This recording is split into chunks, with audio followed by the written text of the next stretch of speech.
Olá, eu sou Bia Pisse, fotógrafa e acadêmica de psicologia. Fazer o Dualidade Docente foi a realização de um sonho. Ele nasceu da exposição Divas da Educação. É isso aí, espectadores da Hug TV, estamos hoje aqui no Shopping Pátio Mix, fazendo a cobertura de um evento espetacular aqui com Divas da Educação, que trabalham nas escolas públicas e que estão hoje aqui fazendo parte dessa festa, desse evento maravilhoso. Que era um projeto onde várias professoras vinham até mim fazer a fototerapia, onde elas passavam por uma sessão de maquiagem, de fotografia, com direção de poses, com acessórios, para renovar a sua autoestima. Durante esse vídeo, você vai conhecer algumas professoras, você vai conhecer algumas histórias e vai saber o porquê a autoestima do professor está tão abalada ultimamente. Fazer o Dualidade Docente foi um sonho realizado. Por quê? Porque eu sempre gostei de estudar, eu sempre fui uma boa aluna.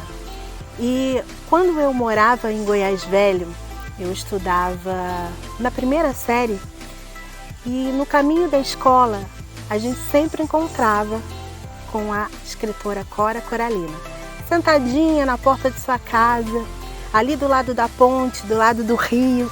Nós nem sabíamos, nem imaginávamos quem era Cora Coralina, nem imaginava quem era aquela senhora que estava ali, talvez nem ela soubesse, porque na verdade as suas obras se tornaram conhecidas no mundo depois da sua morte. E como dizia Cora Coralina, feliz aquele que transfere o que sabe e ensina o que aprende. Nós víamos Cora sentadinha ali todas as tardes quando a gente retornava da escola.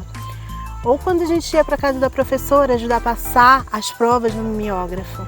E ali já veio essa paixão pela educação, onde nós, alunos, tínhamos uma reverência pelos professores, onde nós chamávamos os professores de senhor e de senhora, por uma questão de respeito, onde o professor ele era tratado como um doutor, onde o professor era uma das maiores profissões do mundo, coisa que hoje em dia a gente já não vê mais.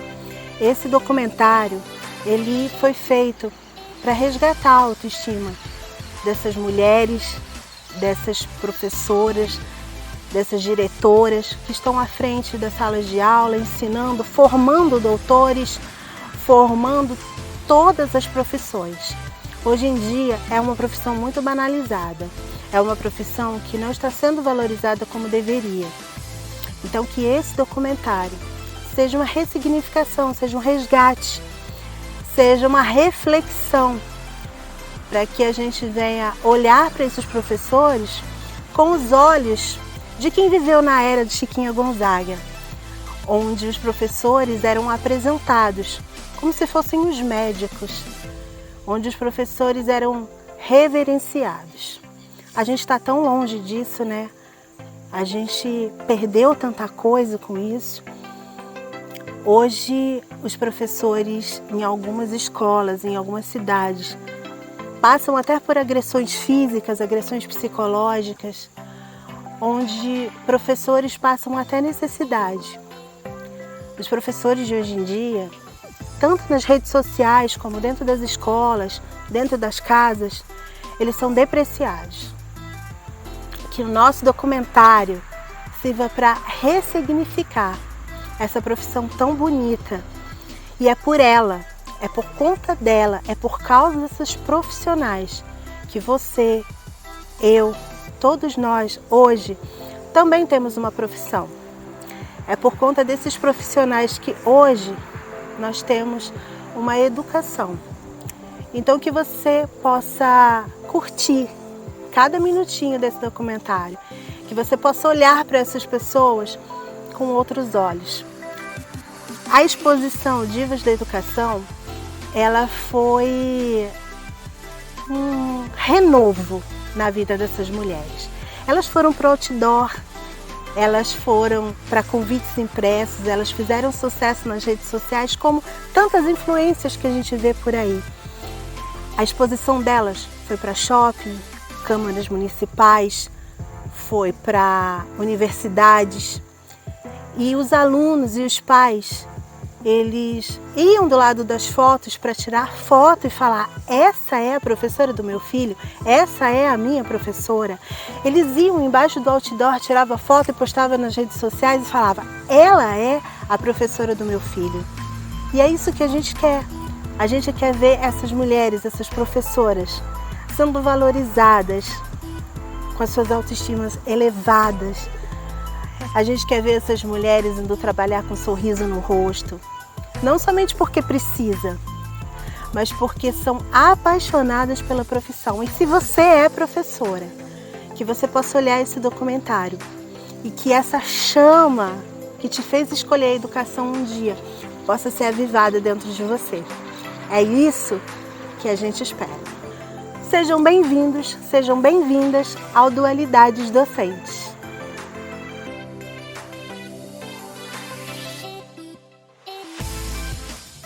Eu sou Lavínia Brito, psicanalista, atendo presencialmente em Barra Mansa e também online. Trabalho com clínica há 20 anos e dou aula no curso de graduação de psicologia há 12. Então, acho que é importante a gente, para falar dos professores, né, da questão da saúde mental, pensar que tem uma questão que vai já da desvalorização dessa profissão. E se nós considerarmos ainda esse contexto de pandemia que nós vivemos aí nos últimos 2 anos, né, mais ou menos, a gente vê ainda uma necessidade que houve de adequação, né, de adaptação da jornada de trabalho, né, do tipo de trabalho, e que acabou muitas vezes exigindo aí, né, que a profissão adentrasse o próprio ambiente doméstico, né, e essa suposta dualidade profissional e pessoal ficasse diluída aí nesse meio do caminho, né. E que os professores tiveram que se virar, e se viraram.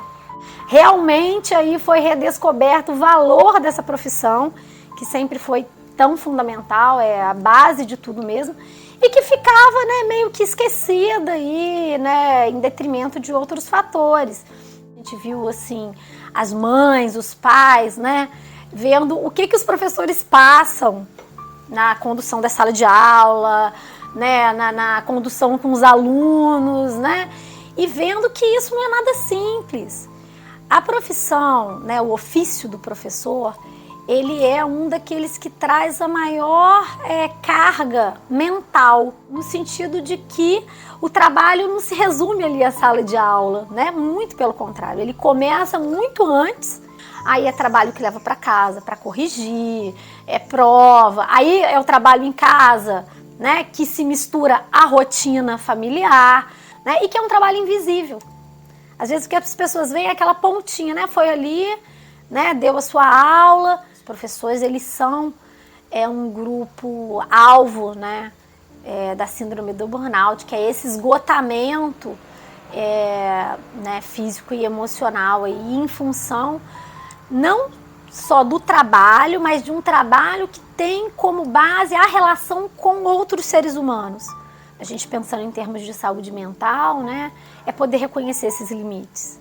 Porque a saúde mental, muito mais do que um tratamento, né, sobre as incidências e os efeitos, né, é mais interessante que ela seja pensada em termos de prevenção, né? Então, equilibrar, né, essa rotina pessoal com a profissional, né, inserir prazer aí na vida, né, seja da forma que a pessoa reconhecer como sendo prazerosa para ela, né, é fundamental. Eu sou Ana Castilho, sou professora. Hoje estou na direção adjunta. Em 2019 participei do Divas da Educação, que foi um marco. E assim, foi maravilhoso porque a gente vai se descobrindo, a gente vai vendo do que a gente é capaz.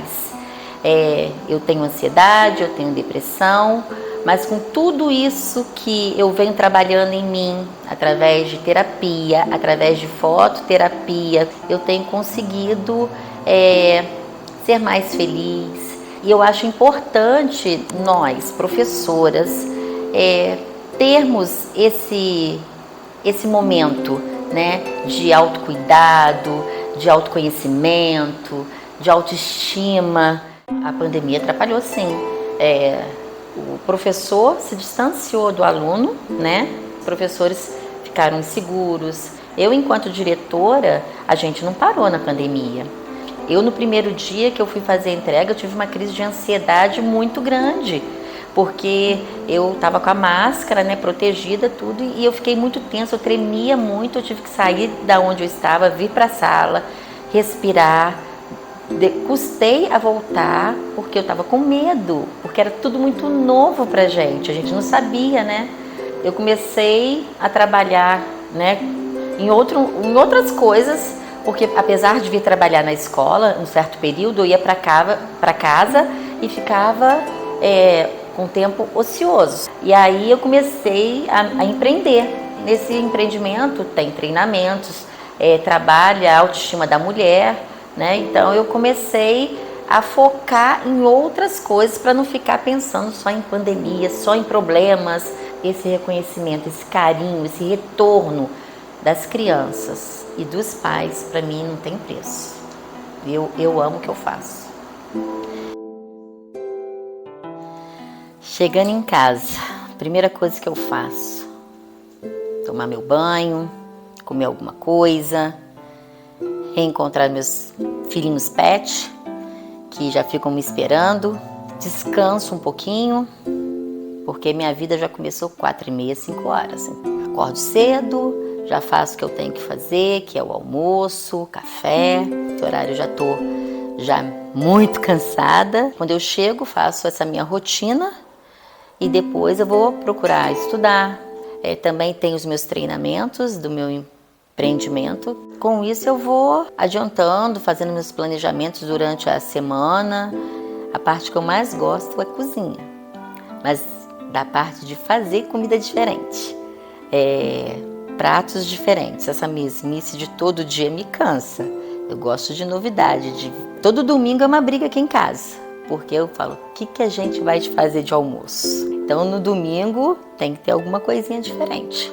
Para você, mulher, principalmente mulher, né, que tem sonhos, acredite em você, corra atrás dos seus sonhos, busque alguma coisa que você goste de fazer, não se coloque limites. Pra gente que quer, que sonha, não existe limite. Todo mundo é capaz, você é capaz. Corra atrás que você vai conquistar. Eu sou Eliane Dornelas, estou há 28 anos na educação. Eu acordo normalmente 6h30 da manhã, eu pego no trabalho às 7 horas. Bom dia. E aí eu procuro ser uma pessoa organizada, né, em relação ao meu tempo, até porque ele é corrido.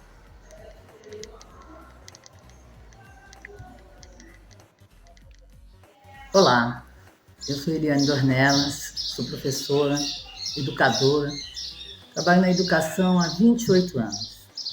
Fui professora de educação infantil no início da minha carreira, aí me formei em História, dei aula na universidade e estou na direção de uma escola da rede municipal. Falar um pouco da educação é falar de sonhos, falar de lutas, falar de conquistas.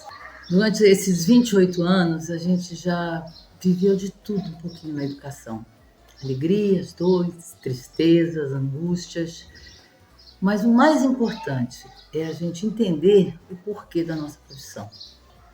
Nós vivemos uma pandemia e a gente percebeu quantas coisas que mudaram. A gente percebe hoje, né, com essa pandemia, que nós tivemos muitas síndromes dos professores. Uma das mais sérias para mim é a síndrome de Burnout.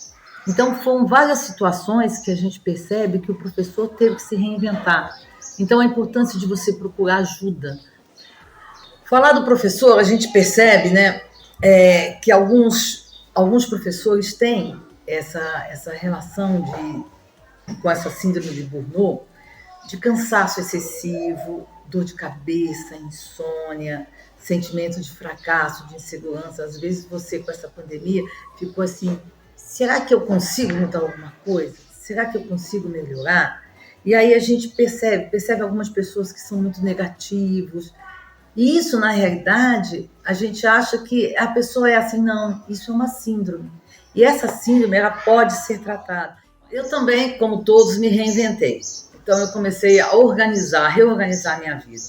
O processo terapêutico ele é fundamental na nossa vida para a gente conseguir ter uma faixa de equilíbrio. Na verdade, a gente vive oscilando, então a gente tem que procurar esse equilíbrio.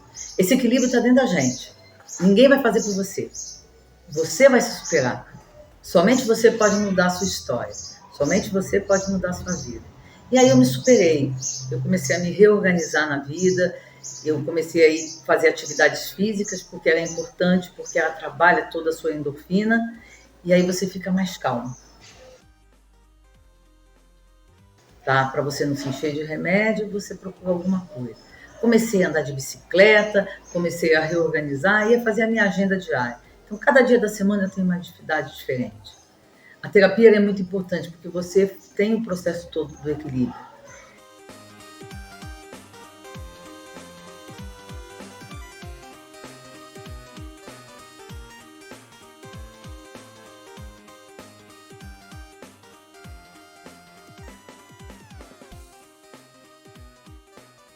Então, eu acho que uma das coisas mais importantes também, além de tudo isso, além da gente ter amor, da gente ter paixão pelo que a gente faz, é a gente ter Deus dentro da gente. Independente da religião que a gente tem, é fundamental a gente ter um encontro diário com Deus. Eu acho que Ele dá o acalanto necessário para as nossas dores, Ele nos dá a visão para o dia de amanhã, Ele nos dá o fôlego da vida. Agradecer diariamente, a gente poder conviver, a gente ter as plantinhas, a gente ter as pessoas na nossa vida, a gente tem os anjos que aparecem diariamente na nossa vida. Então, uma das coisas que eu acho que é fundamental, né, para a vida do educador é você ter fé, seja ela qual religião for. O importante é a sua fé prevalecer em você e você ter um encontro diário com Deus. Isso é fundamental. Aí a gente chega em casa, a gente fica livre da máscara. E aí você vê, quando você chega em casa, a alegria da entrada são os cachorros.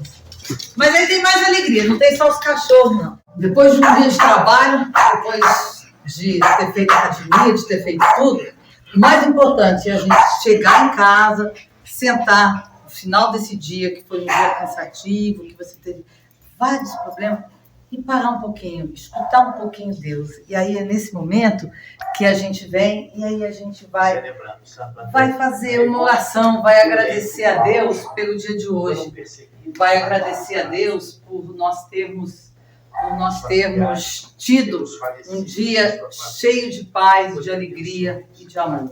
Vamos embora? Vamos rezar o texto? Vem, Luna, vem. Todo mundo participa aqui em casa. Aisha, vem, amor, mãe. Vem, filha. Então, a leitura também é uma coisa que eu gosto muito, é um grande hábito. Então, ler antes de dormir, faço sempre. E aí é muito importante, porque você já vai para o quarto tranquilo, lendo alguma coisa boa e levando para os seus pensamentos algo importante. E isso é muito bom.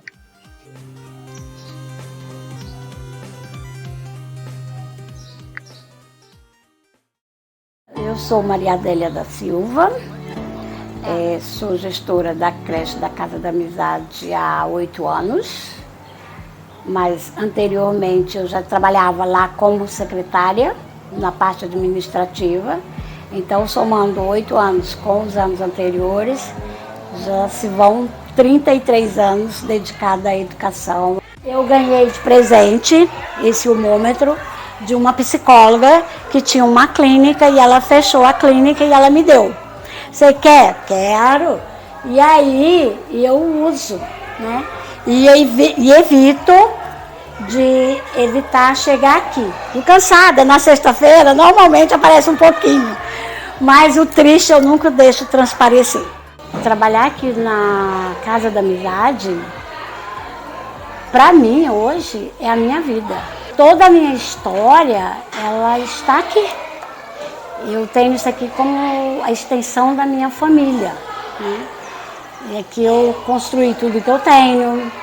Eu estou aqui desde 3 de março de 1988. É muita história, é muita vivência, é muitas lembranças, são muitas coisas gostosas. Com a pandemia, nessa pandemia toda, e aí de repente no dia 16 de março nós fechamos a escola e só retornamos em 2021. O meu medo lá atrás, em 2021, era como manter escola, família próximas uma das outras. E qual foi a minha surpresa?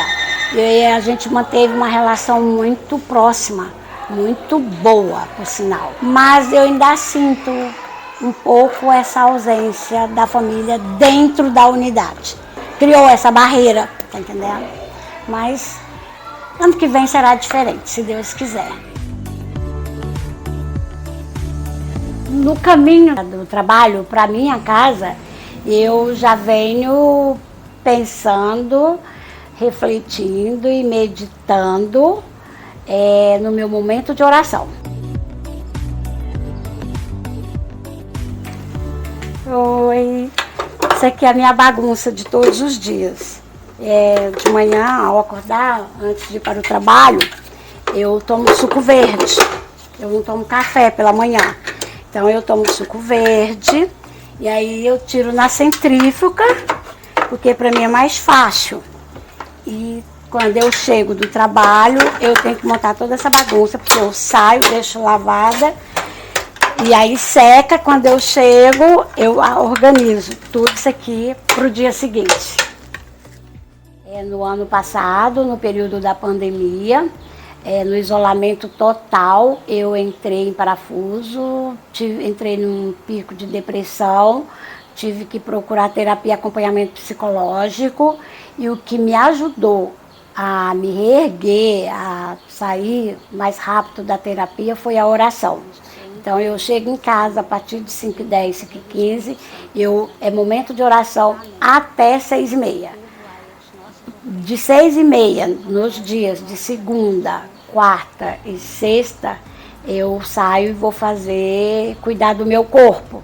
Eu vou para a atividade física no Parque das Águas, junto com algumas colegas, e que nós pagamos uma personal que cuida da nossa saúde física.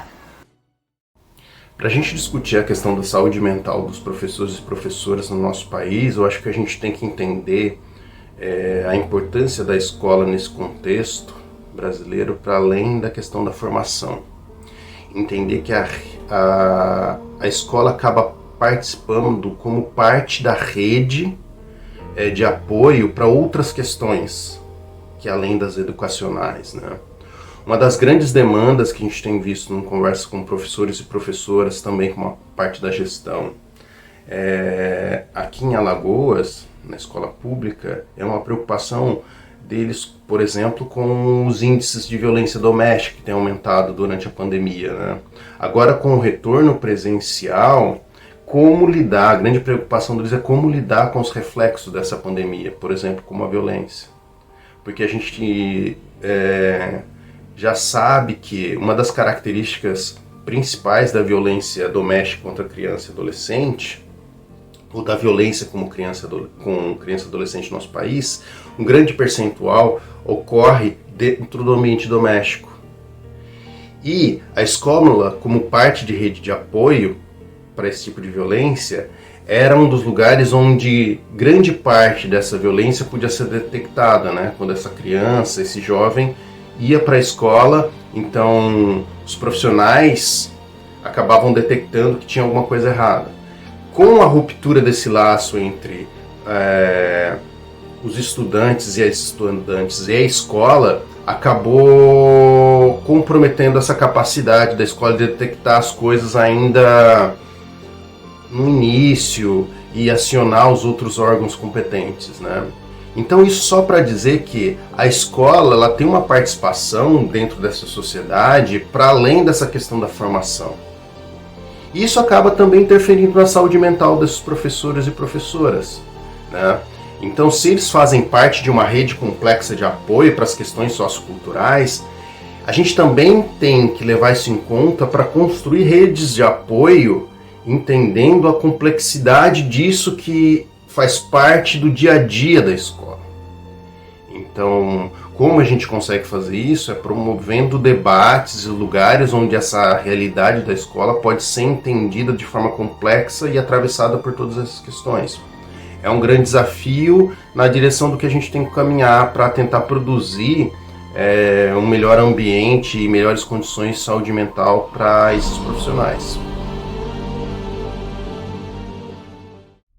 Eu sou a professora Cleide, eu trabalho somente na parte da tarde, entre as 12h30 e saio às 17 horas. Mas o professor não para, né? Tem coisas que você leva para casa para fazer. Eu acordo geralmente 7 horas, 7h30, adianto o máximo que eu posso para poder chegar aqui, estar mais tranquila na nossa rotina. Boa tarde, amiguinho, como vai? Boa tarde, amiguinho, como vai? Então, eu comecei na educação por acaso. Eu parei de estudar e aí depois, quando eu retomei, eu falei assim, vou voltar a estudar, mas eu vou fazer contabilidade. Aí o meu marido foi fazer minha matrícula, lá no Agulhas Negras na época. E chegou lá, ele fez a matrícula para o magistério. Mas eu não queria ser professora, eu não queria estudar magistério, e agora? Aí depois logo eu comecei a trabalhar. Aí fiz pedagogia e me apaixonei pela educação. Mas o que eu me apaixonei foi pela educação infantil. Me identifiquei completamente. Eu amo dar aula para as crianças do jardim. Tem 18 anos que eu estou na educação. Então, na pandemia, eu acho que nós, professores, trabalhamos triplicado. Porque você tinha que gravar a aula, enviar, preparar os kits que os pais vinham buscar na escola e dar a aula depois online. E o desafio foi aprender a lidar com a tecnologia. Teve um dia que, e agora? O que eu faço? Entrei em pânico. Fiquei desesperada, chorei e falei para minha filha, falei assim, eu tô passando mal, não sei o que eu tô sentindo, parece que eu vou... Tudo isso afetou profundamente o emocional do nosso dia a dia. Começou a dar uma melhorada no meio do ano para lá. Eu acho que eles perderam a socialização, né? Interagir com os outros, de estar ali o dia a dia com os amigos. Isso para eles sentiram muita falta. Essa interação, socialização para eles é importante. Eu acho que foi um grande aprendizado para todos, pais, alunos, professores, escola, no geral, que eu acho que todo mundo sofreu.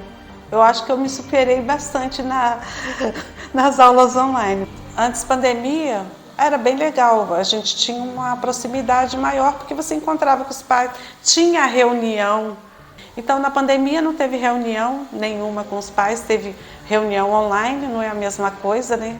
De você estar ali presencial. Então, não tivemos esse contato, mas agora eu acho que a tendência é melhorar. Fora do meu trabalho, fora da minha casa, eu faço pilates.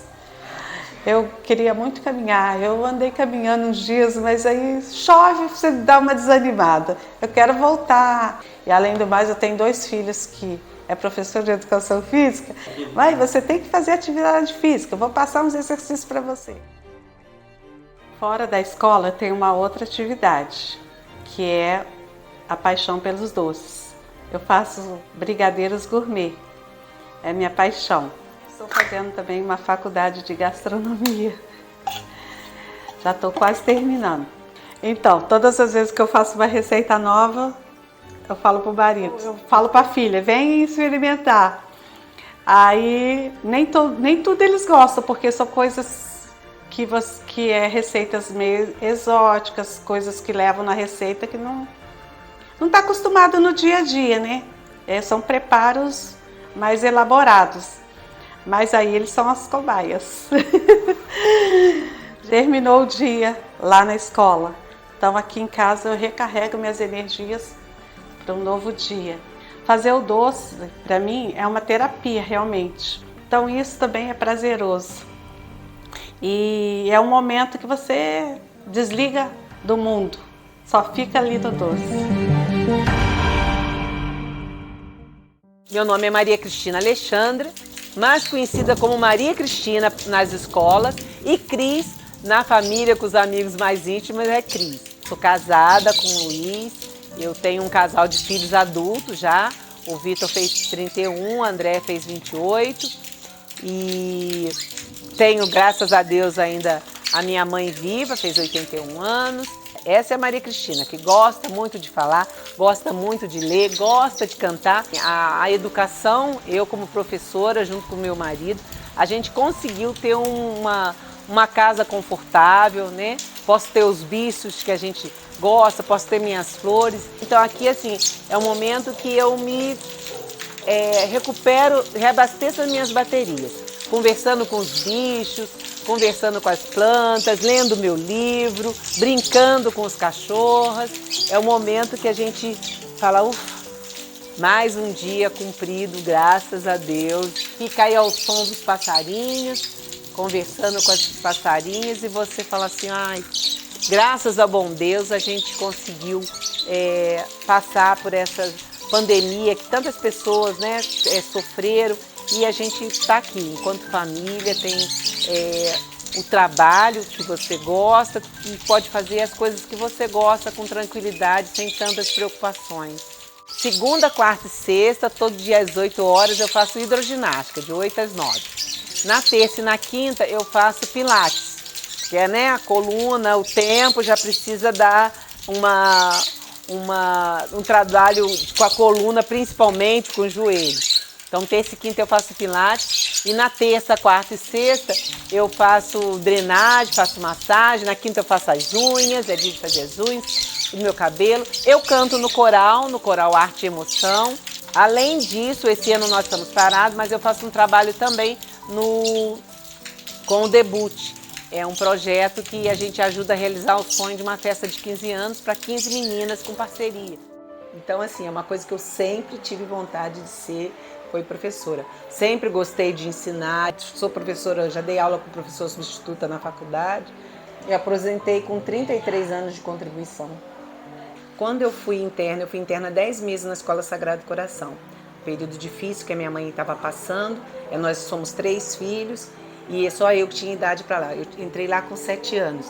E já lá na escola, como interna, eu já fazia provinhas para todo mundo. Com 7 anos eu já fazia as provinhas, dava aula para todo mundo.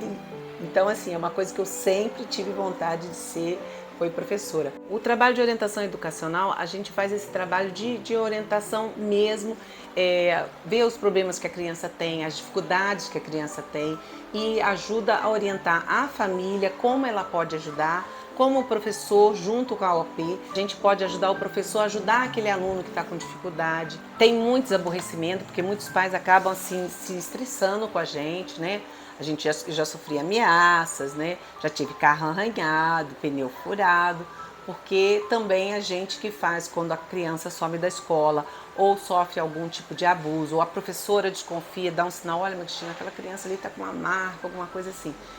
Sou eu que chamo, converso com aquela criança e aí a gente vai sondar o que acontece e fazer esse encaminhamento para o Conselho Tutelar, caso seja a situação.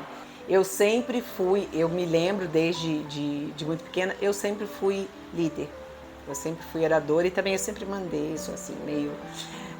as colegas nas escolas eu tinha uma alcunha de professora sargentão, né?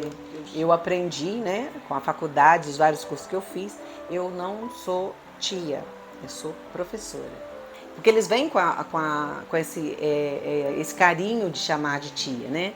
Só que eu sei que isso não é legal. Que tia, eu falava para eles, olha, tia é grau de parentesco, tia é irmão do papai e da mamãe. E a dona Maria Cristina tem um problema sério. Se vocês me chamarem de tia, eu não escuto. Mas se chamar de professora ou Maria Cristina, oi, você me chamou? Ah, eu adoro cantar. Calbi Peixoto. Meu nome é Glaucia Henriques, sou fisioterapeuta, trabalho com docência há alguns anos, sou também professora de educação física. Minha área de atuação é em bloqueio de dor, trabalho com gerontologia e, ultimamente, a gente tem trabalhado na área de estética, porque uma das minhas especializações é em dermatofuncional. Então, eu tenho mais de 30 anos na área de docência, já trabalhei desde com maternal, jardim, formação de professores. Depois me formei em fisioterapia, trabalhei com fisioterapia há mais de 2 anos como docência. Enfim, e agora, há 3 anos, eu estou como coordenadora do curso de estética. Como o professor se comportou durante a pandemia, né? Como é que foi esse processo dele se enxergar durante a pandemia e a relação disso com a autoestima que ele teve. Então. Mas assim, ontem eu tive casos interessantes, né? De professoras, às vezes, entrar comigo em reunião, aí em reunião fechada, né? Entrar em reunião com câmera fechada. Aí eu falei assim, do meu aluno eu até permito, né? Mas o do meu professor, não. Mas o professor, mas o que é, Glaucia? Eu tô com o cabelo sujo, eu tô sem nenhum batom, tô sem maquiagem, tô sem isso. Eu falei, gente, e eu passei a entrar, assim, cabelo amarrado, jogado para trás, assim, e comecei a entrar dessa forma. E eu acho que deu uma favorecida no grupo. Gente, a gente vai entrar do jeito que tiver. Se tiver que entrar de máscara, a gente vai entrar de máscara. Se a gente tiver que entrar, vamos entrar, e acabou. Eu não tive muito esse problema, não. Mas, assim, eu entro, se ver meus vídeos no Instagram, eu entro do jeito que tem que entrar, né? Eu tô entrando, é de cabelo sujo, tem que fazer isso agora para botar para os alunos. Eu entro do jeito que eu tiver, sabe? Assim, então, assim, eu não tenho muita preocupação. Tem que maquiar. Não maqueio. Tem que fazer isso. Eu não faço porque a minha relação com a minha imagem e tal, é o que é, entendeu? É o que tem para hoje. Minha avaliação foi que, no momento inicial, ele se preocupou muito com o que ele ia passar, ele estava muito mais preocupado com colocar o conhecimento dele, colocar o material didático dele na plataforma. Esse foi o primeiro momento. Não tivemos problemas, assim, não percebi problemas com relação à autoestima e essa visualização da beleza. E com o passar do tempo, quando o professor assim assumiu isso, né, tomou corpo dessa situação, ele começou a se enxergar de outras formas. Mas é bem por aí. Por quê? Porque essa exposição, essa presença, essa câmera muito perto, fez com que nos olhássemos de forma diferente. Então, o que fez com que a gente percebesse mais as nossas rugas, mais nossos gestos, nossa chama de mímica facial? O que fez a gente perceber mais isso? A câmera, muito próximo da gente. Então, muitos de nós, como eu, que nunca tinha feito, eu não tinha nem Instagram, né? Tô tendo que ter Instagram agora. Nunca fiz vídeo, nunca gostei de fotos. Então, assim, nunca gostei disso. E agora, assim, vivo obrigatoriamente trabalhando com a minha imagem o tempo todo, gravando, enfim, fazendo tudo isso. É mais ou menos por aí. Então, a mensagem final, né, a mensagem que a gente gostaria que ficasse, é de que a gente não é aquilo que a gente está ali chapado no visor. Isso é pouco, isso passa, isso é só o primeiro momento. O que fica mesmo é o que você transborda, é o que sai de você, é a tua essência, é aquilo que você passa para o aluno. É aquilo que fica. Ele não vai lembrar que seu nariz é grande ou que a ruga é isso. Quando ele se formar, quando ele estiver lá atendendo o paciente dele, ou construindo a ponte dele, ou fazendo o trabalho dele, quando ele lembrar do seu conhecimento, da sua palavra, ele não vai lembrar que você tinha ruga, ou que seu nariz era grande, ou que era... Isso não tem valor. Ele só vai lembrar, puxa, o que aquela professora me falou valeu a pena. O mais importante é o que vem da gente, né? O que a gente transborda. Então, que a gente transborde esse acolhimento a esse aluno que, nesse momento tão difícil de pandemia, precisou tanto de nós, e vocês sabem do que eu estou falando. Muito obrigada.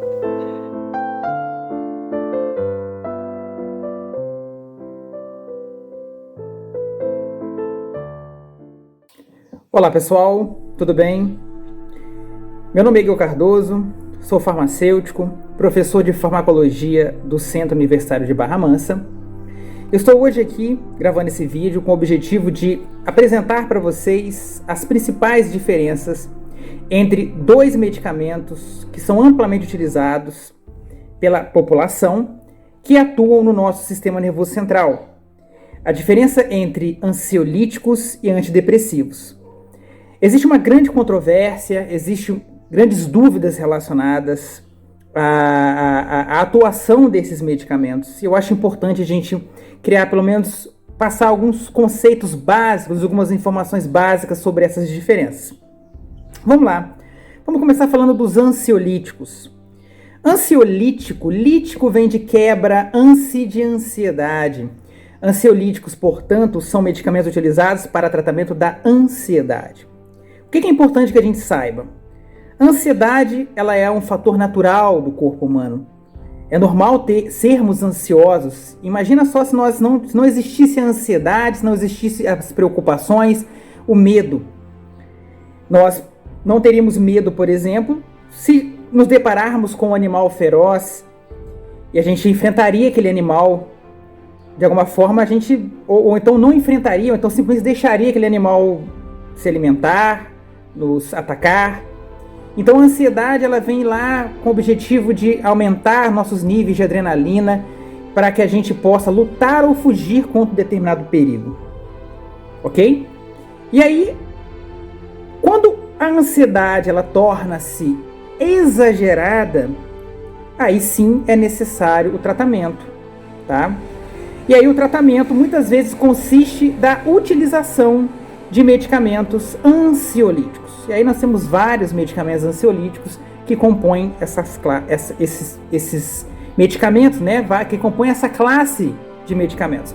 Por exemplo, os PANs, né? O clonazepam, o alprazolam, o bromazepam, etc. São todos medicamentos pertencentes às classes dos benzodiazepínicos ansiolíticos. Na prática, esses medicamentos, o que eles fazem?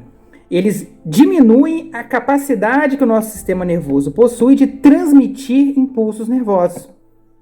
Dessa forma, isso minimiza aí a hiperexcitabilidade cerebral causada pela ansiedade. Lembrando que a ansiedade ela é uma hiperexcitabilidade cerebral. Ok?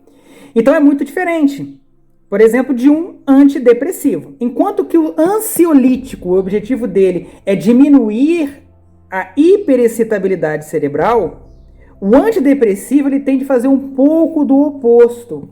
Na prática, ele aumenta um pouco a excitabilidade cerebral, porque a depressão, apesar de vários sintomas de depressão serem, digamos, se confundirem, né, ou serem semelhantes aos sintomas de ansiedade, a depressão já é um caso oposto, em que você tem, normalmente, né, pelo menos os estudos têm demonstrado, que existe uma baixa produção de alguns neurotransmissores cerebrais, tá? Como, por exemplo, a serotonina, dopamina, noradrenalina. E essa redução desses neurotransmissores leva aí a quadros de depressão, tá? E a depressão, no caso, ela é um processo patológico, tá? Ela é uma doença psicológica, né, que precisa de tratamento, em que a pessoa ela tem uma regressão ali do estado de humor.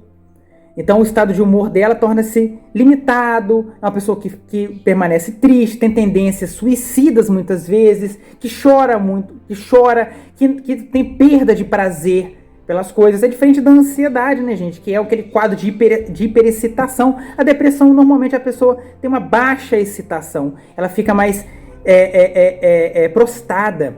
E aí os medicamentos antidepressivos, eles têm qual objetivo? De modo geral, eles tendem a aumentar os níveis dessas substâncias, né?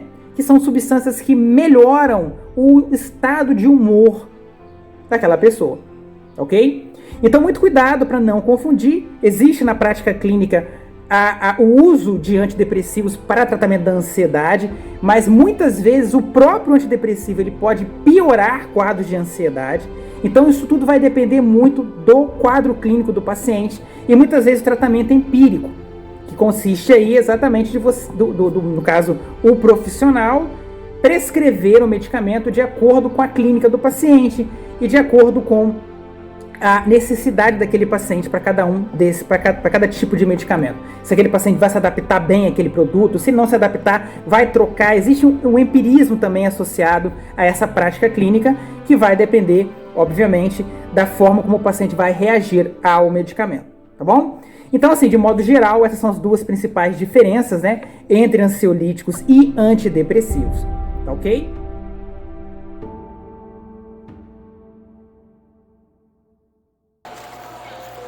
Bem, meu nome é Flávia Moreira, tenho 46 anos, pedagoga.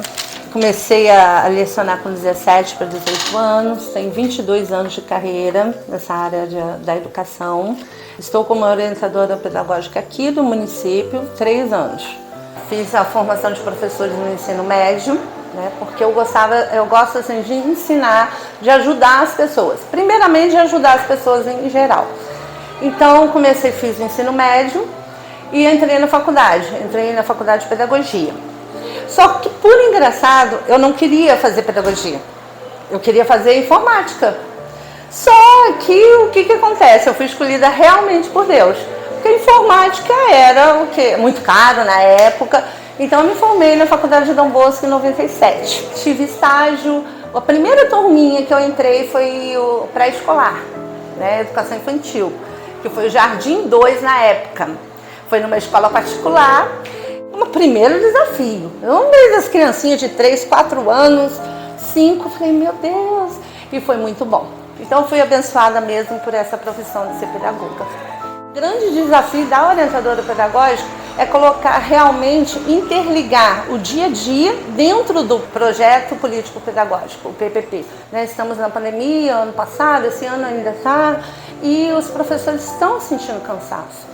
Esse cansaço está, sim, muita cobrança às vezes deles mesmos, porque a gente tenta fazer tudo para os alunos. O impacto foi grande, acho que para todos, né, o ano passado.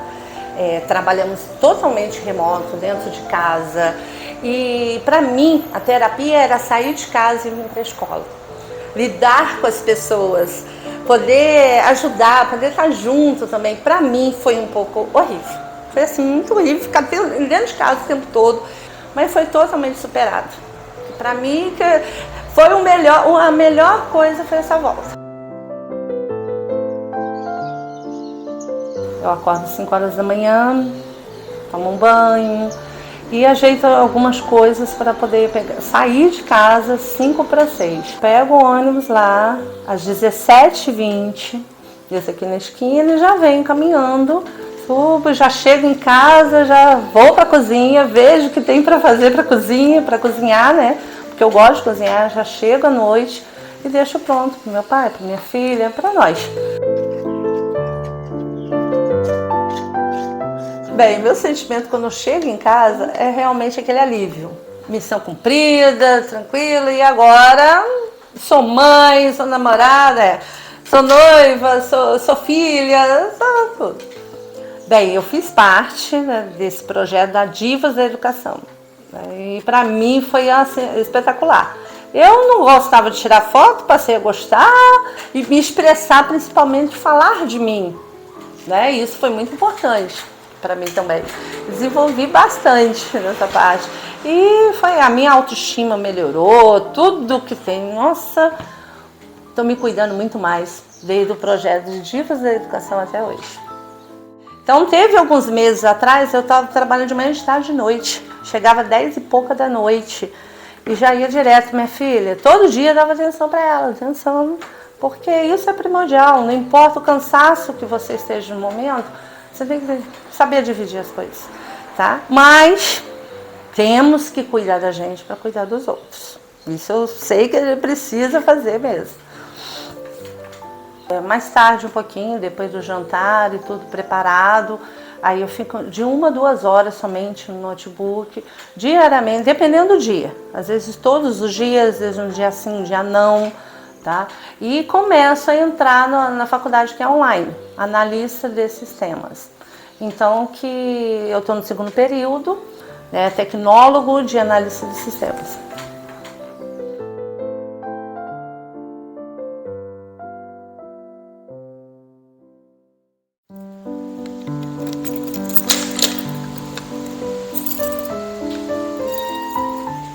Meu nome é Dulciara Pereira, eu trabalho na Escola Municipal Oswaldo Camões. Estou nessa escola na direção desde 2018, mas sou professora já há 33 anos. Eu sou professora porque eu acredito na educação. Tudo que eu tenho hoje, tudo que eu construí na minha vida, foi através da educação que eu tive, sempre estudando em escola pública. Ser professora, para mim, hoje, é uma grande honra e também uma gratidão. Se eu não fosse professora, eu não sei se eu seria a pessoa que eu sou hoje. E eu costumo dizer que o magistério é vício, porque depois que você experimenta uma sala de aula, é muito difícil você sair. E você acaba gostando, se envolvendo. Principalmente quando a gente trabalha com os menorzinhos na alfabetização, é onde você realmente vê o seu trabalho dar frutos, porque você pega a criança não sabe ler nada, a criança não sabe escrever nada, e no final do ano ela está lendo e escrevendo tudo. E eu sempre gostei da minha sala, assim, muito enfeitada, muito bonita, e meus alunos sempre muito falantes, né? Eles precisam disso, eles vão aprender um interagindo com o outro. Se exigir o tempo inteiro, todo mundo sentadinho ali, um atrás do outro, quietinho, eu não sei nem o que eles estão aprendendo. E aí já estou 30 e poucos anos aí na educação. Então, ser diretora é muito desafiador, mas te traz muitas possibilidades também. A gente pode facilitar para o professor muitas coisas que a gente gostaria de fazer enquanto professora e que nem sempre tem o apoio de uma direção. Então, ser diretora nesta escola é muito bom, é muito agradável. É claro que tem a parte chata, a parte burocrática, administrativa, é uma parte mais chatinha de se fazer, mas é compensado com esse contato que eu tenho com os alunos e com os professores. A pandemia foi um período muito complicado para a gente. Porque, primeiro, todo mundo inteiro foi pego de surpresa. A gente saiu daqui numa sexta-feira à noite. Segunda-feira tivemos que vir para dispensar os alunos, sem saber quanto tempo iríamos ficar, né? A Secretaria de Educação deu muito suporte nessa área para a gente, mas mesmo assim a gente enfrentou muita dificuldade. Então, com o professor, não foi tão difícil. Mais difícil foi com os pais. Quando eu chego em casa, eu quero esquecer do trabalho, quero aproveitar esse tempo que eu tenho com outras coisas, né? Essa é a minha casa. E aí, quando eu chego, eu vou tomar um café, vou tomar um banho. Geralmente eu estou sozinha em casa. E eu sou uma pessoa que gosta muito de Natal, então tem vários Papai Noéis. Todo ano eu compro pelo menos um para aumentar a coleção. Agora tem pouco porque eu dei alguns de presente. E assim, a árvore, todo ano a gente monta mesmo. Procuro sempre deixar o trabalho no trabalho, não trazer preocupação para casa, embora nem sempre isso é possível. Gosto muito de ler, então já vou lá para o meu cantinho. A minha casa, ela é meu porto seguro. Eu amo viajar, mas eu gosto muito mais de voltar para casa. Então, eu sempre falo para as minhas amigas quando a gente viaja junto, né? Se eu pudesse ficar mais uns 10 dias, eu ficaria. Mas quando eu estou chegando em Resende, eu falo, nossa, estou em casa, é uma sensação muito boa. Casa, para mim, é realmente assim, lugar de aconchego, de carinho, é onde a solução dos problemas aparece.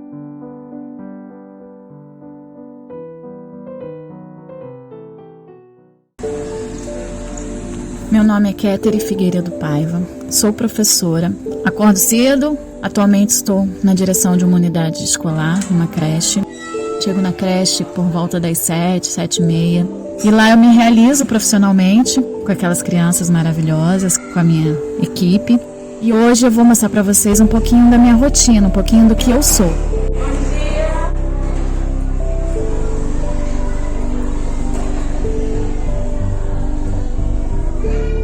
Ser professor para mim é muito mais que ensinar.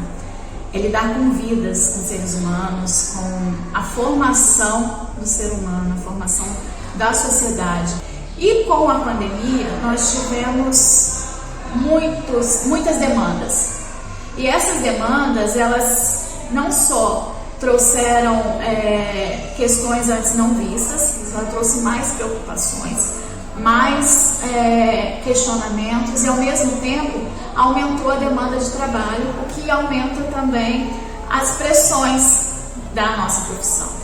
Nós, quando estamos com alguma questão psicológica, muitas das vezes a gente não percebe. O outro que percebe, justamente por isso, né? Ou você vê a pessoa apática, ou a pessoa já não faz mais aquele trabalho como fazia antes. Nós temos na rede, né, uma psicóloga que atende os profissionais de educação, mas na maioria das vezes os professores não sabem disso. Tinha-se uma visão errônea, né? Só precisa de psicólogo quem é louco, mas não é. Todo mundo precisa. Eu preciso, todo mundo precisa. Sou gestora de uma unidade de ensino, trabalhando comigo 28 funcionários. Temos aqui 119 alunos, entre 4 meses e 4 anos. Sou muito feliz quando a gente chega aqui e escuta o bom dia deles, tia, eu te amo. Dá uma revigorada.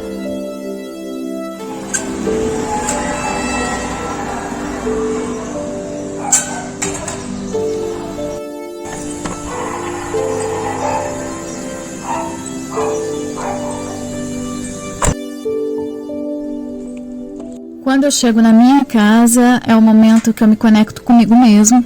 Eu me encontro, eu me realizo, eu me priorizo. Eu me divirto, consigo ser uma pessoa feliz apesar de todos os problemas.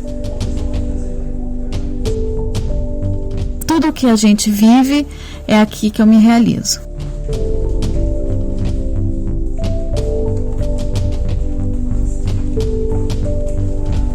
Então, aqui é o meu cantinho, né? É o lugar onde eu me sinto bem, é o lugar que eu me encontro. Inicialmente faz parte da realização de um sonho. Hoje eu estou vivenciando um sonho, né? Estou dentro da minha casa. E aqui é o meu mundo.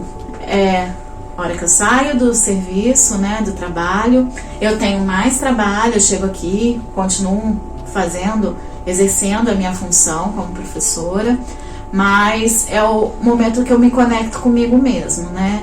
Eu tenho os meus estudos, o meu lazer.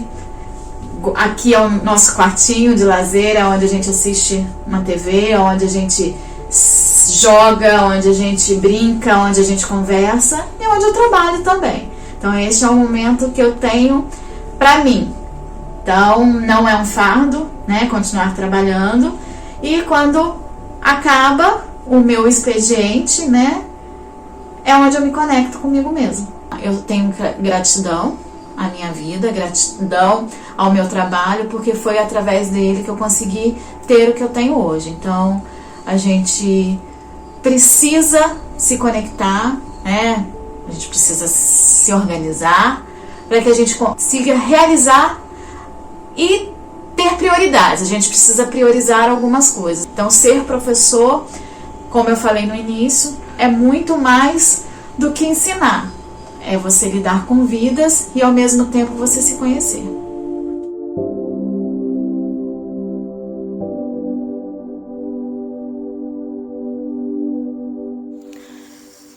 Então, esse foi o Dualidade Docente, um documentário que foi criado com muito amor, pensando em mostrar para você a dualidade da vida de uma docente.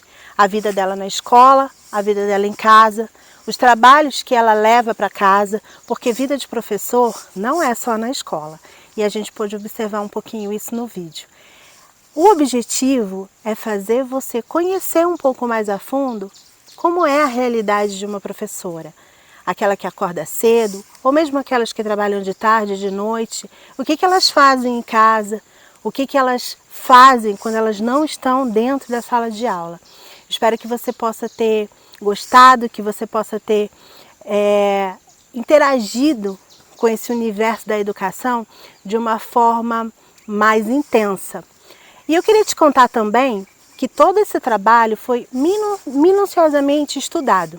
Nós estivemos no Espírito Santo, na Companhia do Cérebro, onde nós pudemos fazer um exame com aparelhos de ressonância, testando a fototerapia. Uma pedagoga colocou os aparelhos de ressonância e, ligado ao cérebro dela, eu apliquei a fototerapia, que é a maquiagem, as fotos, todo esse trabalho que nós fizemos no Divas da Educação, a exposição, que nós já contamos para você no começo desse vídeo. E o que aconteceu? O cérebro dela, que antes estavam com níveis de ansiedade muito alto, ele começou a mudar. E os níveis de ansiedade começou a baixar e as sensações de bem-estar, a liberação de endorfina, de dopamina, começaram a se elevar.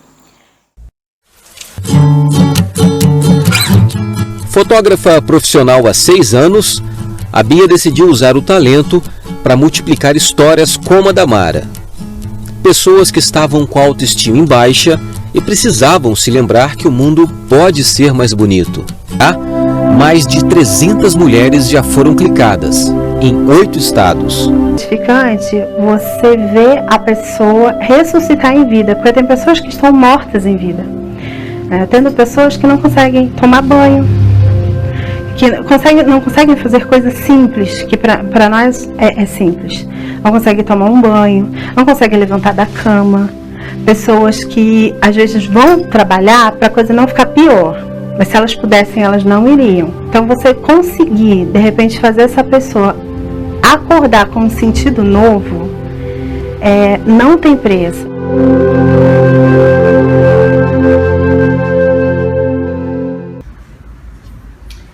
Oi meninas, eu tô aqui na CIA do Cérebro em Vila Velha e olha que legal, hoje eu vou mostrar para vocês ao vivo, em tempo real, como que o nosso cérebro funciona. Só que uma pessoa que vai explicar isso pra gente assim de uma forma bem melhor vai ser a doutora Carla Afonso. Ela vai dar uma aula aqui pra gente hoje, é muito legal, olha só. Esse aqui é o cérebro dela, viu, gente? Aqui é como é que tá funcionando tudo. Mas ela vai explicar, porque isso aqui já não é a minha área. Vai lá, Carla. Oi, meninas! É um prazer estar com vocês aqui e apresentar os benefícios terapêuticos dessa mágica chamada Bia Peace com a fototerapia e validar o efeito terapêutico da fototerapia com a neurometria funcional, que é a minha praia, que é o que eu faço aqui em Vila Velha, na CIA do Cérebro. Então vocês vão ver, aquele cérebro lá, que tá bem vermelhinho, Bia vai mostrar, esse cérebro aí é dessa pessoa que vos fala, tá bem tenso, aquele reloginho vermelho lá, que tá marcando o ponteiro vermelho, tá mostrando uma ansiedade alta, lá em cima a frequência tá mostrando uma via nervosa, né, o simpático lá em cima, o parasimpático baixo, o que prova uma ansiedade, né? E aí a gente vai avaliar em tempo real o que a maquiagem da Bia, no passo a passo, vai fazendo de modificação nos meus neuromarcadores fisiológicos e também na minha plástica cerebral, porque o cérebro vai mudando de acordo com as emoções e com as respostas que ele vai criando para essa massagem comportamental que a Bia faz com a fototerapia. Olha que legal. Olha que legal, meninas. Aqui tem a frequência, aqui o que ela falou do simpático, do parasimpático. Reloginho lá com ansiedade bem alta. Ó, o reloginho. Vou mostrar aqui. Esse ponteirinho vai andar pro verde. Então vamos lá. A gente vai começar a maquiagem, que vocês já sabem. E eu vou tentar gravar tudo pra vocês, tá? Porque eu tô gravando e vou fazer a maquiagem. Ó, a base certinha, hein, gente? Peguei de primeira. E depois também ela vai fazer foto, viu, gente? Vai ficar só aqui não. Ó, a gente já consegue ver o antes e depois só da preparação da pele. Aqui, olha. Já dá pra ver bem o antes e o depois da cara. Cara, seu cérebro já está mudando de cor. Gente! Vocês conseguem ver aqui? Olha só, já tem verde, marrom escuro. Simpático como baixou. Olha o ponteirinho, já tá andando. O ponteirinho do... Ai, que legal! De começar, nós fotografamos o cérebro e quando eu finalizar aqui, ela se olhar no espelho, produzida, toda arrumada, nós vamos fotografar de novo e eu vou mandar para você o antes e depois e as áreas, né, do cérebro dela que foram ativadas, cara, fala. É nada, né? Ah, eu vou mostrar você conectada aí, peraí. Ah, como é que eu me sinto me vendo, né? Isso. Ah, que legal, peraí. Maquiada, vamos colocar aqui, maquiada. Agora eu vou me ver, gente. Agora eu vou pegar um espelho. Ah, tá. E a gente vai fazer isso ao vivo. Nossa, em tempo real. Você se vê com os cílios. Então vamos lá. Vou segurar aqui pra você se... Que linda! Não tá, né? Gente, eu posso falar isso ao vivo que eu gostei muito! É uma maquiagem básica, simples, rápida. Ai, que pra uma mulher que trabalha, gente, que atende, gente, que não pode ficar extravagante, né? Porque você atende homem e mulher, né? Então é uma coisa assim, básica. Eu gostei muito, gente, eu gostei muito. Bia, parabéns, caramba, muito, muito, muito legal. E o seu também, olha, gente, que legal. Tá vendo, gente? Vou tirar mais uma fotinho aqui agora, eu muito feliz, olha só, a área toda ativada, né? Então vou colocar aqui depois. Olha que bacana. Salvar alterações. Então é isso, Carla, parabéns. Agora nós vamos fazer. Viu, meninas? Como o cérebro da gente fica quando nós estamos felizes, é assim que a gente tem que ficar todo dia. Tudo que nós estamos fazendo aqui é muito estudado. Nós queremos trazer para você informação de qualidade, nós queremos trazer para você também, não só entretenimento, porque arte também é entretenimento, mas nós queremos trazer para você informação, nós queremos trazer para você pesquisa, história e a vida dessas mulheres que ensinam, que educam, que formam pessoas. Espero que você tenha gostado. E você, professora, que assistiu Dualidade Docente, a nossa vontade, o nosso desejo é que o amor pela docência seja ressignificado no seu coração. Que amanhã, ou hoje à noite, de repente hoje à tarde, você vai trabalhar com outro sentido. Que você possa ser a influenciadora do nosso tempo. Que você possa ser a referência das crianças e dos jovens que estão aí. Que você, professora, que você, docente, diretora, pedagoga, possa ser a nossa maior influenciadora. Muito obrigada!